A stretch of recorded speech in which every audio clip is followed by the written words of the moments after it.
I don't know, but this may be just me thinking in my mind really out loud. But I find that in most cases, for many people, all roads eventually lead back to the interests you had from your childhood.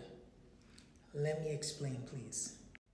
I find that sometimes some of the things you really loved in your childhood never really left you.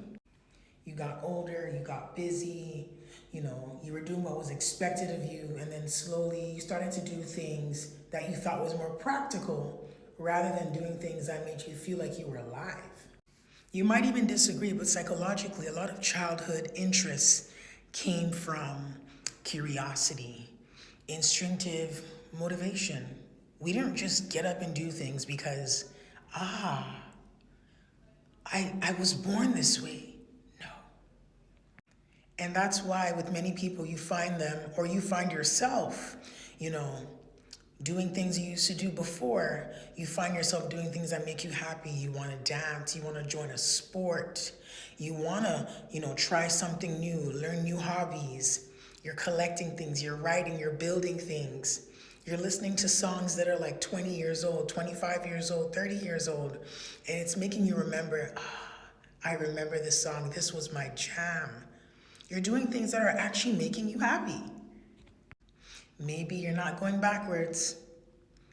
Maybe you're doing things that you loved or you missed out on. Things that make you happy once again.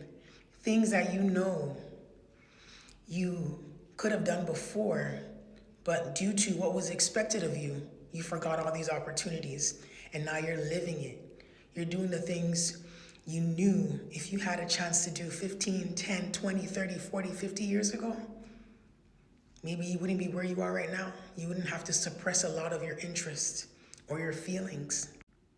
I conclude by saying the child in you probably did not disappear. The child in you is waiting for you to remember the things you used to do or you could have done that would make you feel alive.